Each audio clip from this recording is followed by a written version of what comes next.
Imagine a single telegraph message, 12 words long, that changed the outcome of a war, reshaped an entire continent, and was never supposed to be sent the way it was.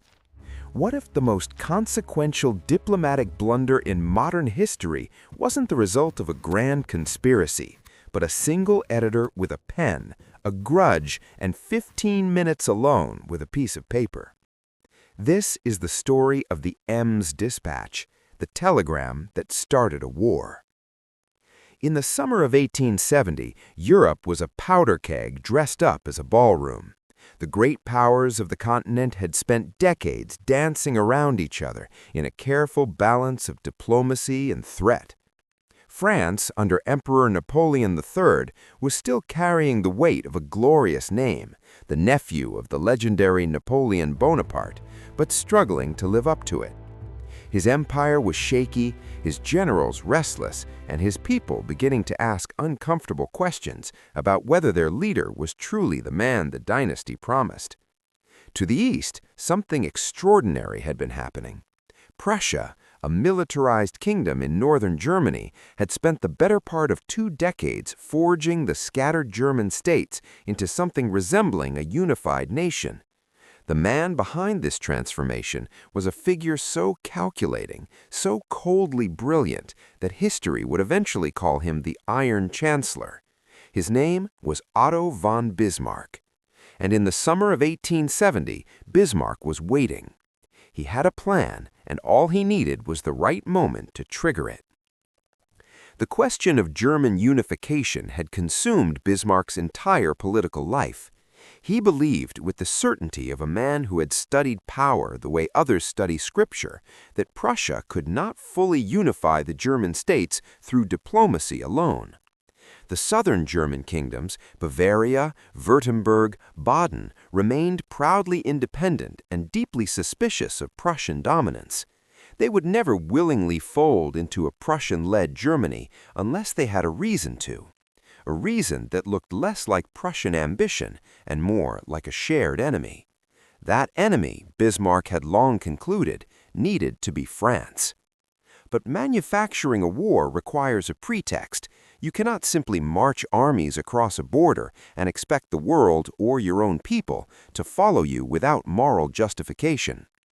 Bismarck needed France to throw the first punch, or at least to look like it had. The opportunity arrived from an unexpected direction: Spain. In 1868, the Spanish throne had been vacated after a revolution overthrew Queen Isabella II. The Spanish government spent nearly 2 years searching for a suitable monarch, combing through the royal families of Europe for someone willing to take the job. Eventually, their attention fell on Prince Leopold of Hohenzollern-Sigmaringen, a member of the same royal family as King Wilhelm I of Prussia. The Spaniards offered him the throne, and after some private encouragement from Bismarck, Leopold quietly accepted. When France caught wind of this, the reaction in Paris was immediate and visceral. A Hohenzoller of the Spanish throne meant that France would potentially be sandwiched between 2 kingdoms ruled by members of the same German royal house. Napoleon III and his government were furious. They demanded that Leopold withdraw his candidacy. Under pressure, Leopold's father announced the withdrawal on his son's behalf. The crisis appeared to be over. But here is where the story takes its decisive turn. Because for the French foreign minister, the Duke of Gramont, a withdrawal wasn't enough. He wanted humiliation. He wanted Prussia to grovel, to formally guarantee that no Hohenzollern would ever again seek the Spanish throne, to make it official and permanent and public. He wanted a trophy he could display to the French people to show that France had faced down the Prussians and won. So the French ambassador to Prussia, Count Benedetti, was dispatched to deliver this demand in person to King Wilhelm I, who happened to be taking the waters at the resort town of Bad Ems. The king, a dignified and reasonable man, met with Benedetti twice. He told the ambassador, politely but firmly, that he considered the matter closed with Leopold's withdrawal, and that he had no intention of making any further guarantees. On July 13, 1870, after a final meeting in which Benedetti again pressed the demand and was again declined, Wilhelm sent a telegram to Bismarck in Berlin summarizing what had happened. That telegram is known to history as the Ems Dispatch. In its original form, it was a routine diplomatic communication. Wilhelm explained that Benedetti had approached him again, that he had refused to make further guarantees, and that he had declined to meet with the ambassador again, referring future communications to the Foreign Office. Polite, professional, unremarkable. Bismarck was in Berlin that evening, dining with Field Marshal von Moltke, the chief of the Prussian General Staff, and War Minister von Roon. By his own later account, Bismarck was deeply discouraged when he read the telegram.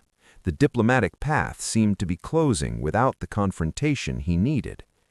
Moltke, sensing Bismarck's mood, reportedly told him that if war came, Prussia was ready, its armies were prepared, its logistics were in order, and delay would only favor France, not Prussia. Then Bismarck picked up a pen. He did not fabricate the telegram. He did not add words that weren't there. What he did was condense it, surgically removing the diplomatic softening, the polite qualifications, the careful language that made the exchange sound like a cordial disagreement between gentlemen. What remained when Bismarck finished editing was a version that read as though Wilhelm had curtly dismissed the French ambassador, refusing to see him and cutting off further discussion entirely. The difference between the two versions is difficult to overstate. The original sounded like a king closing a chapter gracefully. The edited version sounded like a king publicly slapping France across the face. Bismarck released his version to the press. He later wrote in his memoirs, with characteristic candor that bordered on pride, that he had not changed a single word, only shortened the telegram so that it would have the effect of a red rag on the Gallic bull. He knew exactly what he was doing. He knew how France would react. He had been counting on it. Within hours, the edited dispatch was circulating through the newspapers of Europe. In Paris, the reaction was exactly what Bismarck had engineered. The French public erupted in outrage. Crowds gathered in the streets. Politicians who had counseled caution were swept aside by the tide of wounded national pride. Napoleon III, weakened and desperate for a political victory, found himself unable to resist the pressure. Within days, France declared war on Prussia. It was July 19, 1870. The Franco-Prussian War had begun. What followed was one of the most stunning military campaigns of the 19th century, and one of the most catastrophic national humiliations in French history. The Prussian military, built over decades with meticulous precision by men like von Moltke, moved with a speed and coordination that French commanders simply could not match. The French army, for all its tradition and reputation, found itself outmaneuvered at nearly every engagement. The critical battle came at Sedan in early September 1870, just 6 weeks into the war. There, an entire French army was encircled by Prussian forces in a trap so complete that there was no escape. Napoleon III himself was present on the battlefield, too ill with a bladder condition to ride a horse effectively, wearing his medals in the hope that a visible target might invite a bullet and spare him the shame of what was coming. No bullet came. On September 2, 1870, Napoleon III surrendered. The Emperor of France handed his sword to the King of Prussia. It was a moment that stunned the world. The Second French Empire, which had promised to carry the legacy of the great Napoleon, collapsed almost overnight. A republic was declared in Paris, but even the new republic could not reverse the military situation. Prussian forces besieged Paris itself for over 4 months. The city endured starvation conditions. Parisians ate zoo animals. The French government relocated to Versailles, which had been turned into the headquarters of the Prussian military command, a deliberate humiliation. And then came the final theatrical stroke that Bismarck had been maneuvering toward all along. On January 18, 1871, in the Hall of Mirrors at the Palace of Versailles, the most magnificent room in the most magnificent palace in France, built by Louis XIV as a monument to French glory, Otto von Bismarck stood and watched as the German Empire was proclaimed. King Wilhelm I of Prussia was declared Kaiser, Emperor of a unified Germany. The German nation that Bismarck had spent his career constructing had been born, and it had been born in the heart of France, in France's most sacred space, surrounded by the paintings of French military victories that lined the famous hall. The symbolism was total. The message was unmistakable. France was forced to sign the Treaty of Frankfurt in May 1871, surrendering the provinces of Alsace and most of Lorraine, territories with coal, iron, and hundreds of thousands of inhabitants, along with a war indemnity of 5 billion gold francs, an almost incomprehensible sum that France nonetheless paid off within 3 years. German troops occupied French soil until the final payment was made. The consequences of these events would ripple outward for generations. The humiliation of 1870 and 1871 lodged itself in the French national consciousness with a permanence that no treaty could dissolve. The loss of Alsace-Lorraine became an open wound, a cause that French politicians and generals carried with them into the next century. When the First World War came in 1914, France went to war not just for strategic reasons, but with a depth of feeling, a desire for revanche, for revenge, that had been burning for 43 years. Bismarck himself understood the danger of what he had created, which is perhaps the most haunting part of this story. After 1871, the Iron Chancellor spent nearly 2 decades engaged in an extraordinarily complex web of alliances and diplomatic arrangements designed to keep France isolated and prevent a war of revenge. He once said, with the weariness of a man who had played a game and won but could not stop playing, that the statesman cannot create the stream of time, he can only navigate upon it. Bismarck knew that he had released something he could not fully control. In 1890, Kaiser Wilhelm II, young, impulsive, and eager to rule without the shadow of an aging chancellor, forced Bismarck to resign. The careful alliance system that had kept Europe stable began to unravel almost immediately.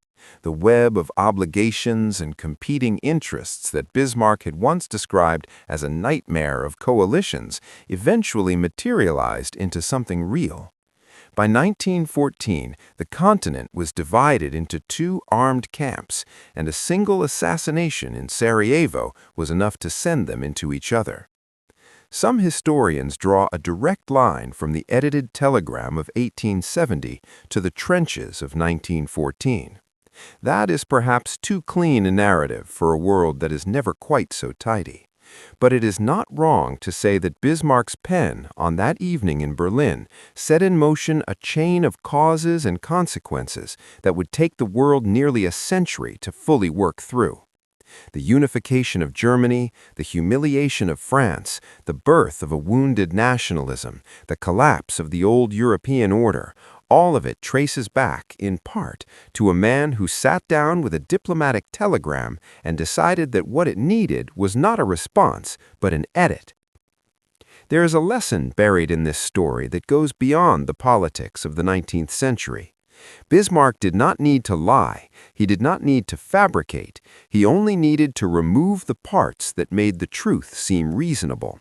He understood something that has not changed in the century and a half since, that how information is presented often matters more than the information itself, that the difference between a conversation and a confrontation can be a single sentence, that nations, like people, can be moved to their worst decisions not by falsehood alone, but by truth that has been carefully trimmed. The Ems dispatch was 12 words in its edited form. 12 words that, released to the right audience at the right moment, were enough to start a war, topple an empire, birth a nation, and plant the seeds of a conflict that would eventually consume an entire generation. History rarely turns on grand gestures. More often, it turns on a quiet room, a tired diplomat, and a man with a pen who knows exactly what he is doing.